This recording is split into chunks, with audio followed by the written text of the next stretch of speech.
नमस्कार सर। सत साहेब भगत जी। सर क्या नाम है आपका? सर हमारा नाम राजेंद्र सिंह है। राजेंद्र सिंह जी, आप कहाँ से हैं? सर हमारा गांव अकबरपुर कोट, जिला एटा, उत्तर प्रदेश। राजेंद्र सिंह जी, आपने संत रामपाल जी महाराज से नाम दीक्षा कब ली?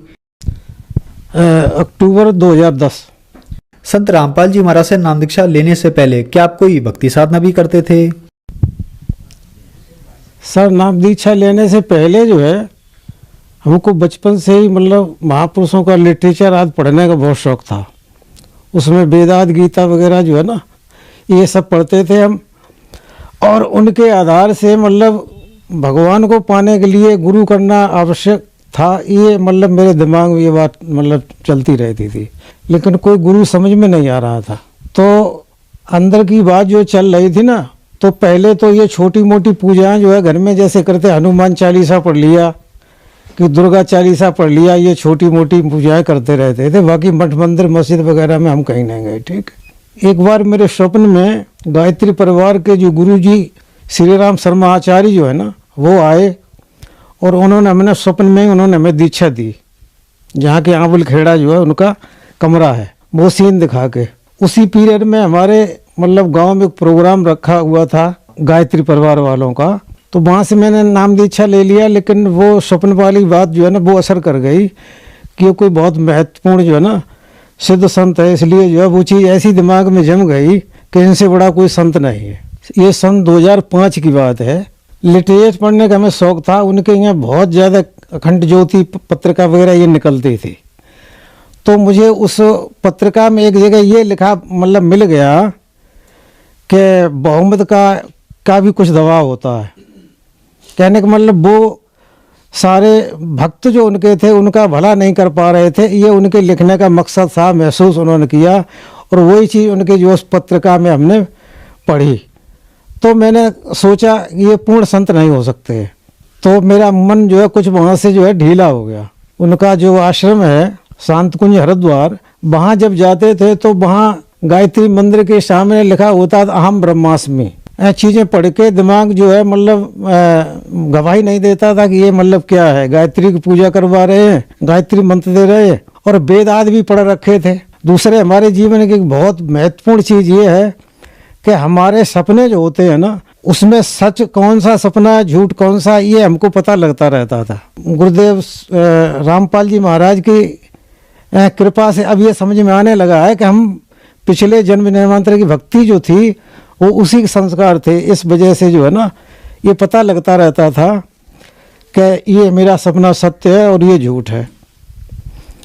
तो इसी काट को अब हम चूँकि वहाँ से थोड़े विचलित हुए और फिर लालसा आई कि अब कोई पूर्ण संत मिले। कम से कम सर जी मैंने 15-16 साल भक्ति की होगी, और ऐसा नहीं दिल से, हम जो भी काम करते हैं वो पूर्ण लगन से मतलब करते हैं, ऐसा मतलब स्वभाव में है। मैंने अब कोई अन्य पूर्ण गुरु मिलना चाहिए, इनसे तो मतलब हमारी बात बनती नहीं दिखाई देती है। तो इसी पीरियड में दूसरे दिन हमको ज्ञान गंगा पुस्तक मिल गई, और उस ज्ञान गंगा पुस्तक की भूमिका पढ़ने से ही मैंने ये समझ लिया ये कोई पूर्ण संत पूर्ण मतलब हैं। संत रामपाल जी महाराज से दीक्षा ले ली, और जब से लेके अब जो है ना अब तक मुझे सारा नाम मतलब मिल चुका है। सर, संत रामपाल जी महाराज से नाम दीक्षा लेने के बाद क्या आपको लाभ भी प्राप्त हुए? लाभ, भौतिक लाभ की अगर हम बात करें तो ये है कि हमारी जरूरत और पैसा जो है समाप्त नहीं होता। गुरु जी का आश्वासन है कि जितना चाहिए उतना मिलता रहेगा, और मिल भी जाता है। जो प्यास थी आध्यात्मिक मतलब जानकारी की, वो तो सारी की सारी उन्होंने बता दी, सारे वेद शास्त्र पढ़ा दिए उन्होंने सतगुरु रामपाल जी महाराज ने। और हमारी दृष्टि में जो है ना, वो कहते हैं गुरु बड़े गोविंद से मन में देख विचार, हरि सुमरे सो बारे गुरु सुमरे हो पार। मतलब जो सदगुरु होता है ना, वो परमात्मा से भी बड़ा पद ऊंचा होता है उसका। और जो यहाँ पे सदगुरु संत आते हैं ना, और वो एक ही होता, दूसरा नहीं होता, उसे ये अधिकार दे दिया जाता है कि वो अपने संत भगत की किसी भी तरह से रक्षा कर सकता है। और लाभ ऐसा मेरा, अभी मैं यहाँ सिकोहाबाद गया था अभी गुरु बोध दिवस पर, तो उसी दिन मेरे बच्चे का जो है ना एक इतना ज़बरदस्त एक्सीडेंट हुआ था सामने, वो बच्चा मुझसे कह रहा था कि जीने का कोई मतलब तरीका ही नहीं था। मैंने फिर बोला कि पता नहीं किसने हमको बचा लिया। और जबकि सामने से लड़का जा रहा था, उधर साइकिल जा रही थी और सामने से उसने टक्कर दी और मतलब लगी, ये कह रहा था मुझे दिखाई नहीं दिया उस समय, और उसके एक आध खरोंच आई बस। और एक बार हमारी पत्नी जो है, जो एक्सीडेंट हो गया था, तो मुझे पता चल गया था पहले। मैंने कहा मत जाओ, तो मैंने मंगलाचरण करके उनको भेजा, गुरुजी से प्रार्थना की। तो काफ़ी गहरी चोट थी और ठीक होने के बाद भी जो कहती सर में दर्द है, सर में दर्द अंदर है। तो मैंने गुरुजी के यहाँ आश्रम पे ले जाके जो है ना नाम दीक्षा दिलवाई और वो भी मतलब सही हो गई। सर, ऐसा सुना जाता है कि संत रामपाल जी महाराज से उनके अनुयायी अंधश्रद्धा के तहत जुड़े हैं। आप एक पढ़े लिखे व्यक्ति हैं, आपको देखकर ऐसा नहीं लगता। सर, क्या कारण है, क्या सच्चाई है? सर, मैं आपको बताना चाहूँगा कि मैंने वेद जो है ना, ये तो बाद में मैंने खरीदे। इनसे पहले जो हमारे हिंदू धर्म के पुराण जो है ना, इनको बहुत गहराई से अध्ययन किया हुआ है।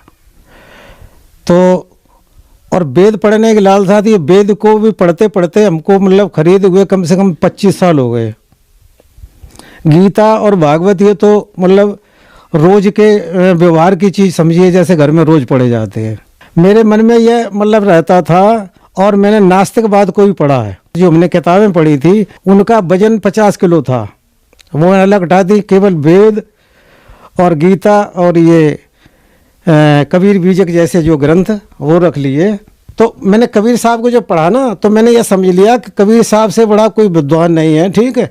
और उसी कबीर साहब की जो है ना मतलब कहना चाहिए नक्शे कदम पे कहना चाहिए, या मतलब उसी लिटरेचर को लेके हमारे गुरुजी सतगुरु रामपाल जी महाराज जो है ना वही प्रवचन करते हैं, कोई दूसरा नहीं।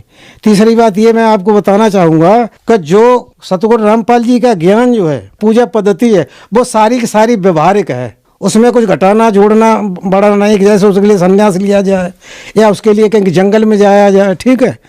जहाँ आडंबर होता है वहाँ भक्ति नहीं है। तो अंधश्रद्धा की बात जो है ना, वो नासमझ लोग हैं जिन्होंने भले ही डिग्रियां कर ली है लेकिन वेद शास्त्रों का अध्ययन नहीं किया है, वो ऐसे लोग मतलब जो है ना वो बोलते हैं कि अंधश्रद्धा भक्ति है, ठीक है। सर, आप 15 साल तक गायत्री परिवार में रहे और आपने 15 साल तक यात्रा की। उसके बाद आप संत रामपाल जी महाराज की शरण में आए। सर, कहते हैं गुरु नहीं बदलना चाहिए, लेकिन फिर भी आपने गुरु बदला। सर, क्या कारण रहा? गायत्री परिवार में भी जो है ना, हम जब अखंड ज्योत वगैरह पत्रिकाएं पढ़ते थे उसमें लिखा हुआ है, वो देते थे कि दत्तात्रेय ने जो है ना 24 गुरु किए थे। तो वहाँ ऐसी कोई पाबंदी नहीं थी। तो जब मतलब ये पता है हमको कि एक व्यक्ति जो है ना गुरु कई कर सकता, बदल सकता, तो ये कोई अन्य मान्यता किसी ने बना दी तो बना दी। मेरे समझते नहीं, मतलब गुरु एक नहीं 100 बदल सकते हैं। गुरु इसलिए बदलते हैं कि जैसे हमारी ज्ञान पिपासा जहाँ पूरी नहीं होती है ना, तो हमें दूसरा गुरु बदल लेना चाहिए, इसमें कोई हर्ज वाली बात नहीं है। सर, संत रामपाल जी महाराज से नाम दीक्षा कैसे प्राप्त की जा सकती है?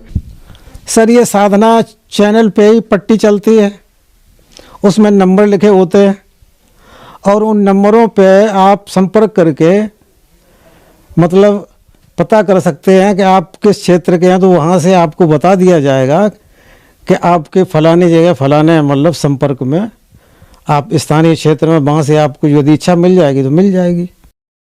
सर, टीवी के माध्यम से हमारे चैनल पर आज जो दर्शक आपको देख रहे हैं, आप उन्हें क्या कहना चाहेंगे? मैं दर्शकों से आपके चैनल के माध्यम से निवेदन करना चाहूँगा, और ऐसा नहीं कोट निवेदन, मतलब कि हम लोग जो है ना भूले भटके जो समाज के लोग जो है ना इधर उधर मतलब गुरुओं के चक्कर में घूम रहे हैं ना, तो उनसे मेरा बड़ा विनम्र निवेदन है कि वो सतगुरु रामपाल जी महाराज की शरण में जो है आ जाएं और अपने जीवन का कल्याण करवाएं। और मैं यही निवेदन करना चाहूँगा कि सब लोग जल्दी से जल्दी सतगुरु रामपाल जी महाराज की शरण में आ जाएं। सर, बहुत बहुत धन्यवाद आपका। धन्यवाद।